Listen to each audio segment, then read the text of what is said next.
हमारे देश में ज़्यादातर औरतें आज़ाद नहीं हैं, चाहे समाज में उनकी अहमियत का मामला हो या पैसों का। इन सभी के लिए उन्हें आदमियों का मुंह देखना पड़ता है। इस संबंध में समाज भी उन्हें बहुत थोड़ी छूट देता है। ज़्यादातर परिवारों में लड़कियां शादी से पहले अपने पिता या भाइयों की निगरानी में रहती हैं और शादी के बाद पति या ससुराल वालों की निगरानी में। बचपन से ही लड़कियों को आज्ञाकारी और घरेलू बनाना सिखाया जाता है। उन्हें अपने जीवन के किसी भी पहलू पर फैसले लेने का अधिकार नहीं दिया जाता है। उन्हें सिखाया जाता है कि उनका मुख्य काम परिवार के बाकी सदस्यों के आराम का ध्यान रखना है। कर्तव्य पालन करने वाली बेटी, प्यार देने वाली माँ, आज्ञाकारी बहू और वफादार दब्बू पत्नी के रूप में। लड़की होने की वजह से उसके घूमने फिरने, पढ़ाई लिखाई और व्यवसाय के सीखने पर रोक लगाई जाती है। ऐसी कोशिश की जाती है कि वह अपने खर्च के लायक पैसा न कमा ले या पैसे के मामले में आज़ाद न हो जाए। कई औरतों को तो बुनियादी फैसले भी नहीं लेने दिए जाते, जैसे उसे कब बच्चा चाहिए या फिर चाहिए भी या नहीं। उन पर इतनी कड़ी निगरानी रखी जाती है कि उन्हें अपने मित्रों, रिश्तेदारों से मिलने या बाजार जाने से पहले इजाज़त लेनी पड़ती है। पैसे से जुड़ी मोहताजी की वजह से औरतें कमज़ोर और दब्बू हो जाती हैं तथा आसानी से मारपीट का शिकार हो जाती हैं। आज हमारे देश में 100 में से 40 औरतें अपनी पति की पिटाई का शिकार हैं। बड़े अफसोस की बात है कि कई परिवारों में औरतों की पिटाई को उचित समझा जाता है।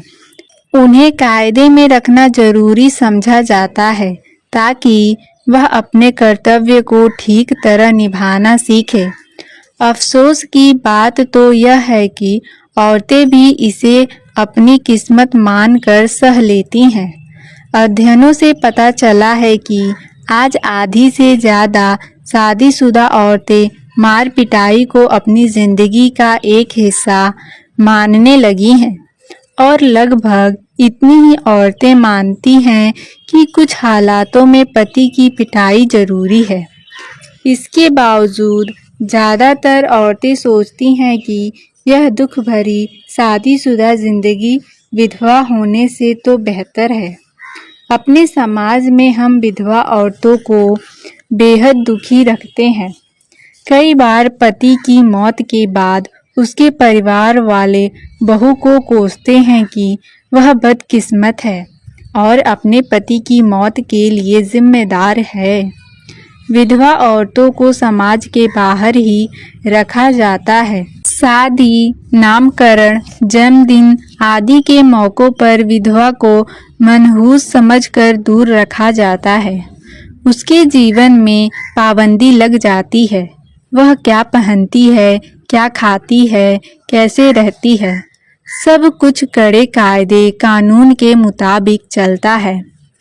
औरतों के साथ भेदभाव की कहानी यही खत्म नहीं होती। औरतों के जीवन में और भी कई मुश्किलें हैं।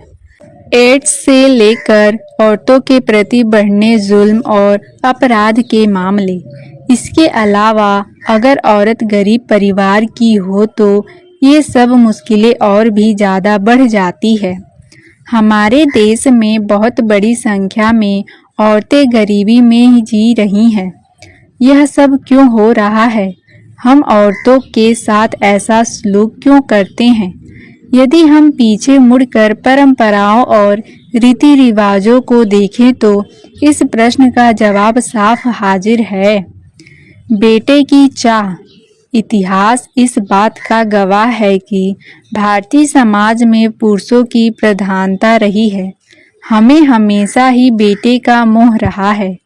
इतनी तरक्की और नए ज़माने की शिक्षा के बावजूद भी एक इच्छा जो नहीं बदली, वह है हमारी जड़ों में बसी बेटे की चाह।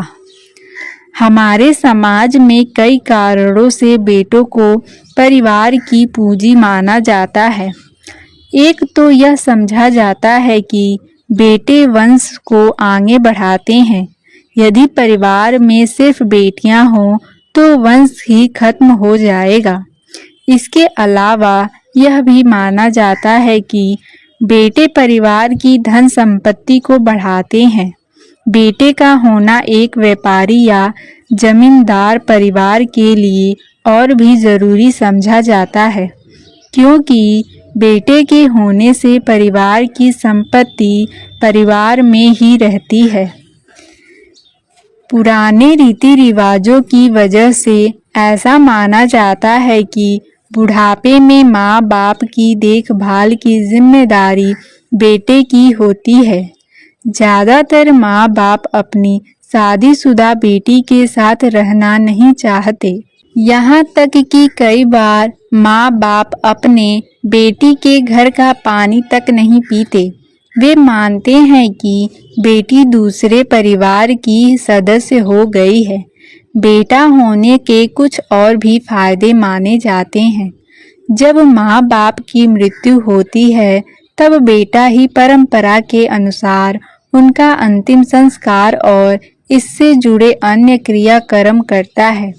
कई लोगों का ऐसा विश्वास है कि अगर अंतिम संस्कार बेटे के हाथों न हो तो उन्हें मोक्ष नहीं मिलेगा। इसके अलावा ऐसा भी विचार है कि बेटा ही परिवार की रक्षा करता है और परिवार की ताकत बनता है। परंपरागत तौर से कुछ क्षत्रिय जातियों में बेटे ताकत और शान की पहचान माने जाते हैं, जबकि बेटियां परिवार की कमजोरी की पहचान मानी जाती है। देखा जाए तो सिर्फ आदमी ही नहीं, ज़्यादातर औरतें भी बेटा ही चाहती हैं। इन सब कारणों के अलावा इसका एक और कारण है। जब बेटे की शादी होती है तो सास के रूप में औरत की हैसियत बढ़ जाती है। बेटियां भरी बोझ मानी जाती है। हमारे समाज में बेटियों को पराया धन समझा जाता है। बहुत से माँ बाप मानते हैं कि बेटियों के रहन सहन या खान पान पर किया जाने वाला खर्च उन्हें नहीं बल्कि उसके ससुराल वालों को फायदा पहुंचाता है। अगर बेटी काम करती हो और कमाती भी हो तो माँ बाप उसकी कमाई पर कोई हक नहीं रखते, जब ससुराल को ही मिलता है। एक पुरानी कहावत है कि बेटियों को पालना ऐसा है जैसे पड़ोसी के बगीचे में पानी देना। शायद सबसे बड़ी चुनौती यह है कि बेटियां भरी आर्थिक बोझ है, खास तौर पर गरीबों और आम लोगों के लिए। लगातार बढ़ता हुआ शादी और दहेज का खर्च इस सोच की वजह है। इसके अलावा बेटियों में कमाने की ताकत भी बेटों से कम होती है। एक परंपरा यह भी है कि बेटियों को माँ बाप की देखभाल करने का हक नहीं है। एक और बात जो बेटियों के हक में नहीं है वह है बेटियों की देखभाल बहुत सावधानी से करनी पड़ती है, क्योंकि हमारे समाज में औरतें काफ़ी असुरक्षित हैं। बेटियों की जिम्मेदारी उनकी शादी के साथ ही खत्म नहीं हो जाती। पति के द्वारा या ससुराल द्वारा उसे तंग किया जाना या मारपीट करके उसे दुखी करना हमारे समाज में आम बात है। अपनी बेटी के दुख को विवश होकर देखना माँ बाप के दुख को और बढ़ाता है। ऊपर लिखी सभी बातों का नतीजा यह होता है कि बेटियों का जन्म सुख देने के बजाय परेशानी का कारण बन जाता है। शायद हमें अपने आप से यह प्रश्न पूछना चाहिए, अगर हमारे सामाजिक रीति रिवाज माँ बाप को ही अपनी नन्ही बेटी के जन्म पर खुशी नहीं होने देते तो हम क्या आशा रख सकते हैं कि वही समाज उस लड़की को आगे चलकर खुशी और इज्जत से जीने देगा। दहेज क्या होता है? दहेज भारतीय समाज की एक ऐसी परंपरा है जिसने कोई फायदा पहुंचाने के बजाय समाज में सिर्फ जहर ही फैलाया है।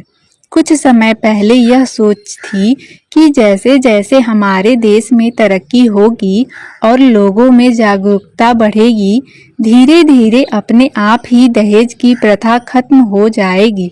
लेकिन इसके बिल्कुल उल्टा हुआ है। पिछले 20-30 सालों में यह प्रथा काफी बढ़ गई है। पहले तो दहेज प्रथा सिर्फ अमीरों में थी, लेकिन धीरे धीरे इनमें गरीब परिवारों में भी अपनी जगह पक्की बना ली है।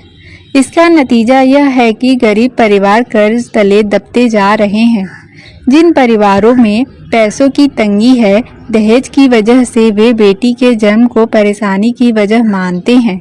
वे जानते हैं कि बेटी की शादी और दहेज का खर्च उनकी पैसे की तंगी को कई गुना बढ़ा देगा।